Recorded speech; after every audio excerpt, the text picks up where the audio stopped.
Hoje vamos falar sobre o Binary Search, que é um algoritmo usado para encontrar itens em um array de uma forma mais eficiente. E é muito interessante a gente aprender como alguns algoritmos famosos funcionam, porque a gente acaba trabalhando a nossa lógica e também porque nós podemos nos deparar com eles de alguma forma, talvez em alguma entrevista técnica, por exemplo. Então, hoje nós vamos ver qual que é a proposta desse algoritmo e em seguida a gente vai ver como ele pode ser implementado. Então, só para contextualizar aqui, o Binary Search ele é um algoritmo de pesquisa e ele segue o propósito de dividir para conquistar, porque ele sempre vai dividir o array em duas partes para conseguir obter o elemento do meio do array e vai fazer a comparação para verificar se aquele elemento do meio é o que nós estamos procurando. E só um detalhe aqui, que para o Binary Search funcionar, o array obrigatoriamente ele precisa estar ordenado. Então, no nosso caso aqui, a gente tem um array ordenado de forma crescente. Então, vamos imaginar um cenário. Vamos supor que a gente está procurando a posição do valor 70. Então, 70. Como que o algoritmo vai funcionar? Ele vai pegar a primeira posição do array e a última, vai somar e vai obter uma média para definir aonde que é o meio. Então, de cara aqui, a gente já consegue observar que o meio do array é a posição 4, e tem aqui o valor 50. E aí o algoritmo vai perguntar, esse valor 50 é igual ao valor que você está procurando? No nosso caso, não. Beleza, mas esse valor do meio, ele é maior ou ele é menor do que o valor que você está procurando? No nosso caso aqui, é menor, 50 é menor que 70. Então, eu preciso continuar procurando nos valores maiores. E os valores que são menores, que teoricamente é o lado esquerdo aqui do array, eu posso ignorar completamente. Não preciso mais procurar neles. E aí eu tenho aqui um novo subarray para continuar a minha pesquisa. E aí eu vou fazer a mesma coisa. Só que agora a minha posição inicial vai ser o 5 e a minha posição final vai continuar sendo 8. Vou fazer a mesma coisa. Vou somar esses dois caras para a gente conseguir obter a média e descobrir onde é o meio. No caso aqui daria 6,5. Então a gente sempre arredonda para baixo. O novo meio do array, desse subarray, seria 6. E na posição 6 a gente tem aqui o valor 70. E ia fazer aquela mesma pergunta. Esse valor 70 é igual ao valor que a gente está procurando? Nesse caso, sim. Então, em duas comparações aqui, nós já conseguimos encontrar o valor. Então, dá para ver que ele é um algoritmo muito eficiente, porque o número de comparações necessárias para encontrar um valor, ele é reduzido pela metade em cada interação.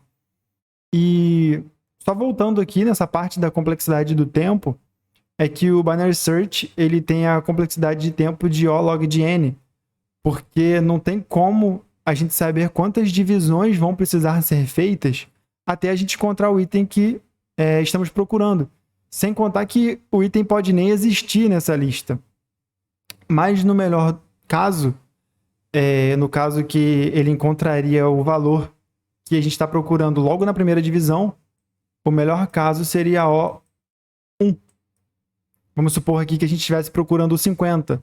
Então, logo na primeira divisão desse array, ele já ia encontrar o valor 50. Então, esse aqui seria o melhor caso.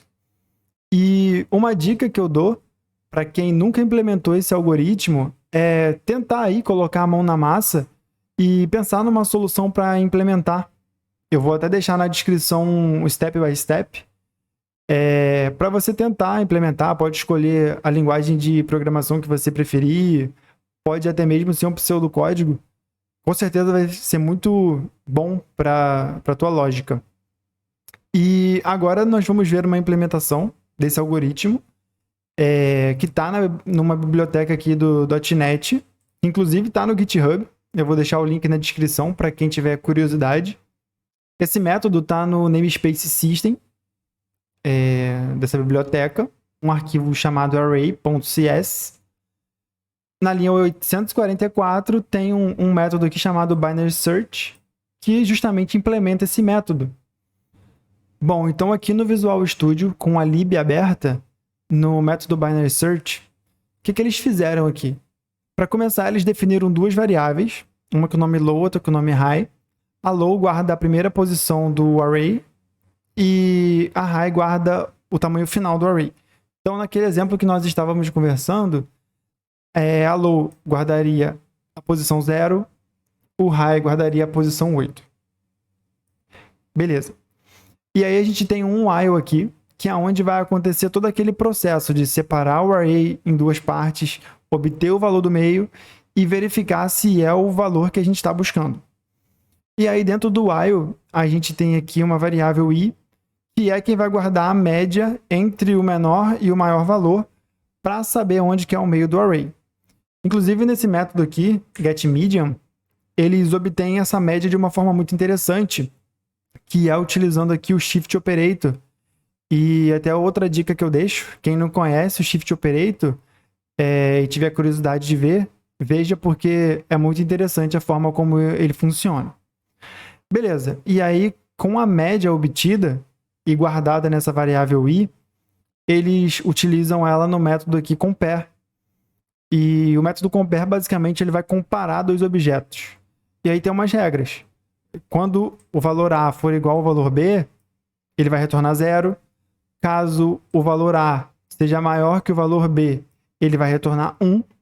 E caso o valor A seja menor que o valor B, ele vai retornar menos 1. Então, no caso aqui,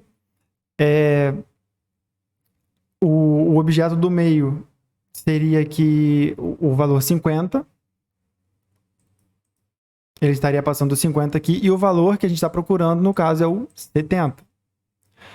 Como o 50 é menor do que o 70, aqui ele iria retornar menos 1. Beleza, então o C ali estaria guardando menos 1. E aí, com esse valor guardado nessa variável C, ele consegue fazer essas condições aqui. Então, se fosse 0, se fossem iguais, eu já teria encontrado o valor que eu estou buscando. Então, simplesmente ele retornaria aqui a posição. Como aqui retornou menos 1, a gente entraria nessa condição aqui e eu mudaria o valor do low. Por quê? Como o 50, que é o meio do array, é menor, eu teria que buscar aqui nos itens maiores.